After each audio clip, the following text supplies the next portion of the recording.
Oke, jadi kita semua sudah sepakat ya bahwa peraturan pemerintah ya tentang tata kelola penyelenggaraan sistem elektronik dalam perlindungan anak itu adalah suatu hal yang penting, suatu hal yang bagus ya, suatu hal yang memang dibutuhkan di Indonesia di dalam era seperti sekarang ini ya, ketika sosial media atau penyelenggaraan sistem elektronik itu diciptakan untuk menarik attention dari kita semua. Bersama saya Pramudia Oktavinanda dari Reading Chamber di Kelas Pakar.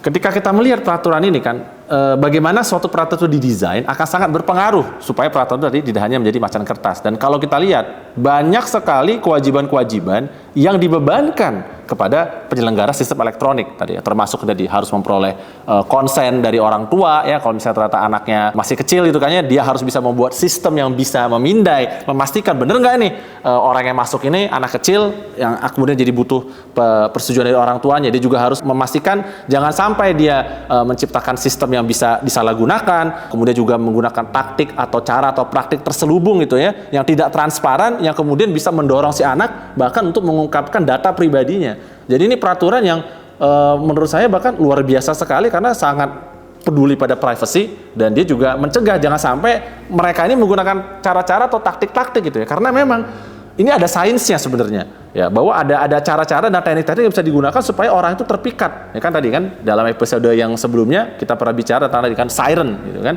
dia memang sengaja untuk memikat orang. Nah dengan teknik-teknik tadi itu dia bisa membuat orang menjadi kepingin untuk mengasih tahu lebih jauh tentang dirinya, walaupun bisa jadi dia nggak nanya langsung, dia bisa jadi nggak nanya siapa nama kamu, apa alamat kamu, tanggal berapa kamu lahir, nggak seperti itu, tapi kamu bisa menggunakan berbagai macam teknik yang akhirnya membuat dia mengungkapkan informasi yang diberikan tadi. Nah sekarang ketika kita ditanya kenapa kemudian kewajiban ini jadi taruhnya pada banyak penyelenggara sistem elektroniknya, bukan kepada orang tua atau bahkan kepada anak-anaknya. Nah itu sebenarnya kita perlu membaca literatur-literatur dalam terkait dengan law and economics ya kan. Nah ini salah satu bidang yang memang menjadi fokus saya selama ini gitu kan ya, dan ini ada beberapa buku juga yang perlu menurut saya dibaca kalau kalian mau belajar lebih banyak. Yang pertama adalah Getting Incentives Right ya. Ini dari Robert Kutter sama Ariel Porat ya, Improving Torts, Contracts and Restitution. Jadi ini buku khusus memang dia berfokusan daripada perbuatan melawan hukum, kontrak, dan kemudian bagaimana cara kita mengembalikan restitusi namanya, mengembalikan atau memberikan ganti rugi kepada orang lain. Buku lainnya juga yang tentunya harus saya pasti sampaikan itu adalah Economic Analysis of Law. Ini dari My Judicial Hero itu kan Richard Posner ya kan, yang unfortunately sekarang beliau kena Alzheimer sehingga sudah tidak lagi menulis buku, tapi di sini juga dia membahas panjang lebar. Nah, dalam teori law and economics ya, dan terkait ini dengan tanggung jawab hukum ya. Salah satu prinsip yang dianut di situ adalah yang prinsip dikenal dengan namanya the least cost avoider. Jadi artinya apa? Least cost avoider ini maksudnya kalau salah satu pihak itu adalah pihak yang paling rendah biayanya ya, untuk bisa kemudian dia memperbaiki sesuatu hal atau mencegah terjadi suatu masalah, maka pihak itulah yang sebaiknya dibebani dengan kewajiban hukum. Karena apa? Karena dia adalah least cost avoider. Janganlah kau bikin suatu aturan yang tidak bisa diimplementasikan karena alih-alih kita memilih orang yang seharusnya paling kecil biayanya untuk menghindari hal tersebut, dipilih orang yang paling sulit. Nah, makanya kembali lagi ke teori Odysseus, ya kan? Kalau misalnya kita tahu orang yang paling sulit untuk mencegah dirinya kena jebakan Batman-nya adalah anak-anaknya atau orang tuanya tadi bisa tidak memperhatikan, mengaruh kewajiban ke mereka tidak akan membantu banyak.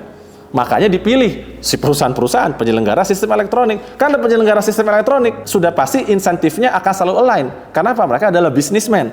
Dan yang namanya businessman, mereka always want to maximize profit and always want to decrease liability ya kan, memaksimalkan profit, mengurangi liability. Makanya judul bukunya pun sangat bagus kan, Getting Incentives Right.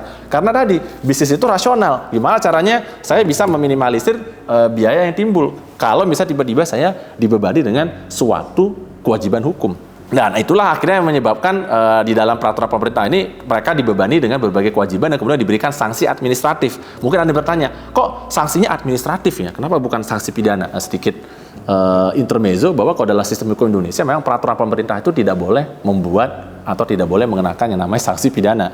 karena itu hanya boleh di level undang-undang. Ini juga salah satu perlindungan juga sebenarnya buat kita semua, karena peraturan pemerintah itu kan diterbitkan langsung oleh pemerintah saja, ya kan, tidak lewat sistem di DPR, jadi bukan persetujuan dari parlemen. Sementara kalau undang-undang itu harus disetujui bersama antara pemerintah, eksekutif dengan legislatif. Nah, baru di situ suatu undang-undang itu boleh mengenakan pidana, ya penjara dan lain sebagainya. Tapi kalau misalnya di PP, sistemnya adalah berupa sanksi administratif yang di situ dikenakan apa saja, ada denda. Dan yang mungkin yang paling biasanya menakutkan itu kayaknya kalau buat bisnis sosial media adalah penutupan akses, ya kan. Dan tapi sini pun juga diberikan kesempatan, kalaupun nanti misalnya terhadap penutupan akses, mereka bisa mengajukan keberatan dan lain sebagainya. Nah, harapannya memang begitu, karena perusahaan sosial media itulah yang bisa menyusun teknologi, karena kan dia yang punya teknologinya, dia yang bikin teknologinya. Dan kalau misalnya nanti dibilang, wah ini mungkin sulit untuk melihat, untuk bisa menentukan dan lain sebagainya, percayalah banyak orang kreatif di sana yang akan tahu begitu dia punya dikasih kewajiban, again kembali tadi ya ke prinsip least cost avoider, dia akan menemukan cara supaya dia bisa either shifting the liability or ya dia memproteksi dirinya supaya dia memastikan bahwa dia sudah menunjukkan dia comply dengan aturan tersebut. Sehingga akhirnya sebenarnya secara net benefit harapannya buat masyarakat itu bagus gitu. Karena setiap orang itu telah diberikan insentif yang tepat untuk bisa memenuhi ya atau menjalankan aturan yang sudah diberikan di dalam peraturan dari pemerintah tersebut.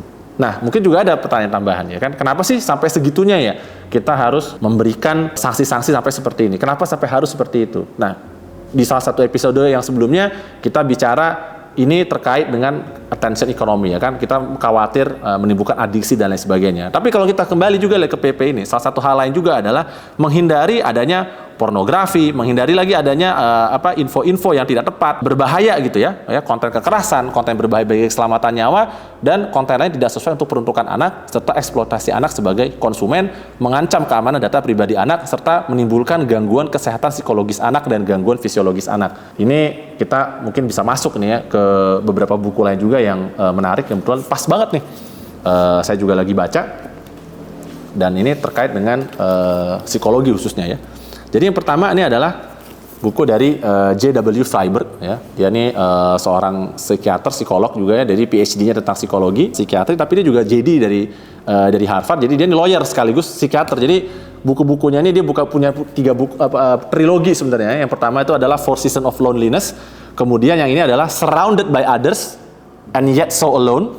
Ya, that's a very very nice title ya. Dan kemudian ada satu lagi adalah Growing Up Lonely, yaitu Disconnection and Misconnection in the Lives of Our Children.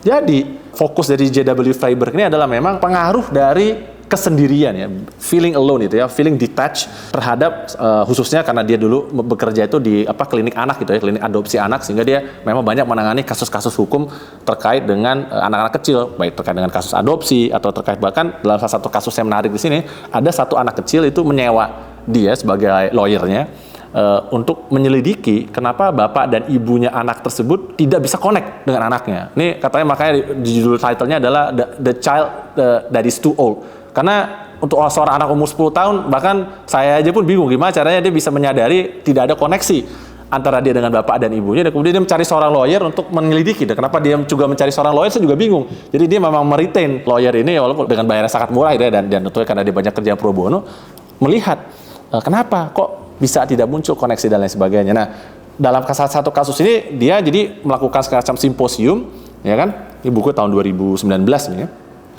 Dia simposium juga dengan para psikiater dan lain sebagainya, membahas berbagai kasus anak-anak dan lain sebagainya. Dan di sini dibahas kasusnya memang ternyata dampak dari sosial media, dan ini sangat tepat sekali dibahas di dalam peraturan juga menimbulkan gangguan psikologis anak. Karena tadi pengguna sosial media yang berlebihan atau pengguna sosial media sama sekali tidak dikontrol itu meningkatkan kecenderungan perasaan loneliness dari seorang anak. Dan itu berefek banyak. Kenapa? Karena kalau dibahas di buku J.W. Freiberg, loneliness itu is not an emotion, is a sensation. Apa bedanya antara sensasi sama emosi kalau menurut buku ini? Jadi bagian dari otak kita yang mengatur antara sensasi sama emosi pun berbeda. Nah, kalau makanya ini ada buku nih, ini juga menarik nih, judulnya Shift, ini baru tahun 2025 nih keluar, Ethan Kross ya, Managing Your Emotions So They Don't Manage You. Perbedaan terbesar dari sensasi dan emosi adalah emosi itu adalah sesuatu yang masih bisa dikontrol. Nah, ini dikonfirm baik di buku Shift ini maupun di buku dari J.W. Freiberg tadi. Tapi sensasi, perasaan kita sendiri, perasaan detach itu nggak bisa dikontrol. Begitu itu muncul, you will need help. Karena tidak bisa diselesaikan hanya dengan tiba-tiba bilang, saya mulai sekarang tidak lagi merasa sendirian. Karena perasaan sendiri itu sama kayak kamu lapar. Kamu nggak bisa menipu diri kamu sendiri untuk bilang kamu nggak lapar. Perut kamu akan bergerak. Seluruh badan kamu akan bilang bahwa kamu udah lapar, kamu udah haus karena kamu belum makan, kurang energi, dan kamu kekurangan cairan tubuh. Nah, perasaan alone itu juga tadi seperti itu. Ternyata dia bukan emosi. Ini bukan saya emosi kayak saya marah, beda. Makanya marah bisa dikontrol. But when you feel alone, you cannot control it. Dan itu kemudian timbul ya kan. Kenapa? Karena interaksi tadi ini, interaksi dengan sosial media dan lain sebagainya, atau interaksi hanya melalui elektron dan lain sebagainya, memang tidak membantu gitu ya. Nah, ini ada satu lagi buku yang menarik juga, yang kemudian ini tahun 2014 hanya, The End of Absence, ya kan, Reclaiming What We've Lost in a World of Constant Connection. Jadi ada banyak sekali buku yang sebenarnya membahas semakin kita berpindah ke dunia maya tadi ini ya, melalui sistem elektronik, ternyata itu berdampak signifikan terhadap baik kesehatan mental maupun kesehatan fisik. Nggak usah jauh-jauh ya kan, kalau kita lihat di sosial media berapa banyak orang yang muncul, baik yang tidak terkenal maupun terkenal, tiba-tiba bilang kayak misalnya, setelah saya keluar dari sosial media Twitter saya merasa lebih sehat gitu kan. Dan itu saya nggak heran gitu. Saya pun juga dulu pernah mengalami hal yang sama. Kalau saya ingat dulu saya pernah berhenti main Twitter tuh dari tahun 2015 sampai balik lagi di tahun 2020. Nah, selama itu sama di Instagram. Nah, di situ memang beda rasanya, karena sosial media di X atau di Twitter itu kan isinya adalah orang-orang bertengkar terus gitu kan. Sebenarnya kalau di Instagram misalnya adalah penuh kebahagiaan. Walaupun sebenarnya kemudian ada beberapa penelitian juga bilang, mau kamu yang isinya berantem dulu maupun isinya kebahagiaan, sama-sama bisa menimbulkan depresi. Depresi beda aja caranya. Yang satu kamu depresi karena kamu melihat semua orang ribut, satu lagi depresi karena kamu melihat orang bahagia dan kamu ternyata tidak sebahagia itu. So, in any case, apapun bentuknya, selalu ada cara dari sosial media ini untuk kemudian mengganggu atau mengganggu kesehatan psikologis kita. Nah, itulah kenapa tadi ya dari berbagai buku tadi ini dan bahaya-bahaya yang kita sebutkan, sehingga timbul policy, satu aturan itu dibuat, tentu harus selalu ada basisnya. Ya kan, kita tidak mungkin membuat satu aturan atau kita tiba-tiba jadi mengatur, ya kan, perusahaan teknologi harus melakukan ini dan itu gitu kan, tiba-tiba negara harus bertindak kalau tidak ada basisnya. Nah, dan memang ternyata basisnya sudah banyak gitu. Kasus-kasus yang timbul terkait dengan tadi sosial media itu kan, tadi kita sempat cerita juga kan, orang-orang yang tidak tahu atau dia tidak mengerti bagaimana berinteraksi dengan manusia lain di dalam dunia sosial media itu akhirnya terlibat kasus hukum dan lain sebagainya. Itu sudah banyak gitu. Tadi seperti kita sudah sempat cerita juga, relasi kuasa dan lain sebagainya akan menimbulkan permasalahan. Saya mau kasih contoh satu hal ya, dan ini juga kasus yang menarik yang terjadi ke saya tahun lalu. Jadi sempatlah dalam satu diskusi atau kontroversi gitu kan ya, tahun lalu ada seseorang yang kemudian mengeluarkan perkataan yang tidak senonoh, perkataan yang sangat kasar terhadap saya. Nah, I even forget his name.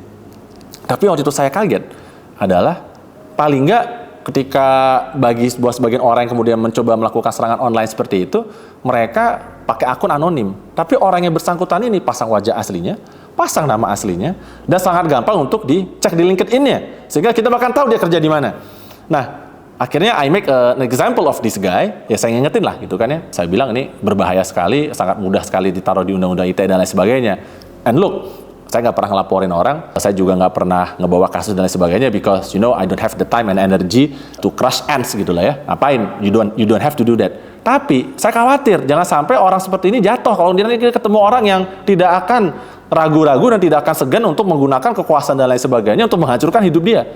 And this is the reality that you need to face ya kan. Ini pendidikan yang mungkin nggak semua orang menyadari sampai kemudian dia kena batunya. Dan seringkali ini kejadian di Indonesia ya kan, apalagi tadi undang-undang ITE kita tuh sangat drakonian ya saudara-saudara. Jadi kalau misalnya kita tidak hati-hati atau posisi kamu bukan posisi orang kuat, ya good luck gitu kan, tough luck gitu kan. Nah, ini kenapa saya concern banget dan ada time saya berharap ya orang tersebut moga-moga belajar dari itu adalah you have to be very careful. Ini orang yang bahkan udah pendidikannya S1 dan S2 dari seperti saya ceritakan kan. Dan saya nggak bisa bayangin tuh gimana anak-anak bocil-bocil gitu ya, yang mungkin baru SD, SMP gitu kan ya, belum 18 tahun, dia terekspos tadi ya ke berbagai konten yang tadi sudah disebutkan di dalam peraturan ini. Dia salah mengambil langkah dalam kehidupannya, apa yang nanti akan terjadi kepada dia? Dan nanti kemudian gimana orang tuanya juga bisa membantu dia gitu kan? Karena tadi dia udah terlibat kasus dan sebagainya, orang tua juga bisa kena. Nah, ini satu hal yang menarik juga ya, yang perlu dipahami juga di Indonesia, bahwa ada loh tanggung jawab orang tua terhadap anak. Sehingga ini disebut istilahnya vicarious liability. Jadi vicarious liability itu adalah walaupun yang berbuat bukan kita, tapi karena orang itu ada di dalam pengampuan kita atau ada di dalam kekuasaan kita yang disuruh tanggung jawab. Makanya kalau ada kasus misalnya karyawan truk menabrak orang, tiba-tiba perusahaan dari truk itu yang harus bertanggung jawab. Kenapa? Karena vicarious liability. Karena hukum sudah tahu orang ini juga kalaupun kamu tuntut nggak bisa ngapa-ngapain. Supir truk ya kan nabrak, bikin orang mati, merusak, ada kebakaran tuh, dia nabrak pom bensin, bisa pom bensinnya meledak, itu kan membunuh banyak orang. Yang disuruh tanggung jawab perusahaan, tepat sih supir truk itu bekerja. Karena hukum melihat ya orang ini pun juga kalaupun disuruh ganti rugi juga nggak ada, bisa jadi dia juga ikut meninggal, dan kalaupun dia membayar dengan nyawa juga nggak cukup gitu kan, karena tadi kerugiannya udah bertumpuk dan lain sebagainya. Makanya peraturan ini memberikan insentif yang tepat. Sekali lagi menurut saya ya, perusahaan sosial media, perusahaan tadi penyelenggara sistem elektronik, dia bisa mengatur atau membuat sistem tadi, dan orang tuanya juga ingat ini sebenarnya membantu kalian loh, mengingatkan kalian supaya nanti kalian menghindari liability. Bayangin nanti anak kalian macam-macam, ya kena siapa? Orang tuanya. Ya kan? Jadi inilah kenapa kalau menurut saya sih moga-moga peraturannya tidak cuma sekedar jadi omon-omon, ini akan jadi suatu hal yang revolusioner gitu ya, moga-moga gitu kan, benar-benar dilaksanakan, dan kita perlu lihat juga karena peraturan ini sebenarnya masih ada waktu 2 tahun buat penyesuaian, because it is massive. Jadi saya nggak heran kenapa peraturannya tidak langsung diberlakukan, emang butuh waktu, pasti dari penyelenggara sistem elektronik juga harus menyusun sistem baru, dia pasti butuh waktu, dan di sisi lain juga ini nggak cuma sekedar tadi ya, ini kita peraturan ini nggak cuma cukup kalau kita berharap orang berubah hanya gara-gara peraturan ini muncul. Anak-anak, orang tua juga harus diedukasi. Ini adalah periode kita harus mendidik orang. Karena saya dulu ingat, karena saya dulu membantu beberapa klien juga gitu kan ya, kita ngurusin waktu undang-undang PDP ya kan, pelindungan data pribadi keluar, itu juga butuh waktu 2 tahun kan. Dan ternyata dalam waktu 2 tahun itu juga banyak orang yang tidak terlalu memperhatikan. Ketika udah dekat tuh, masanya di 17 Oktober 2020, baru pada nyadar semua, aduh, kita ternyata harus comply. Ternyata ada banyak sekali kewajiban yang harus dilakukan untuk melindungi data pribadi. Nah, kedepannya semakin nanti warga negara kita ini terdidik, menyadari betapa pentingnya perlindungan data pribadi, betapa pentingnya ya privasi kita, itu kan nggak bisa tuh seenaknya tiba-tiba data kita diambil, data kita dijual, itu kan, apalagi untuk anak kecil kan, sangat bahaya loh, ya kan, data anak kita tiba-tiba diambil orang, bisa jadi dia nanti dipakai bahan-bahannya untuk suatu tindak pidana atau kejahatan dan lain sebagainya. Nah, PP ini adalah suatu pengingat gitu ya, dan ini yang mungkin menurut saya harapannya akan sangat berguna nantinya buat perkembangan psikologi dari anak-anak itu sendiri ke depannya.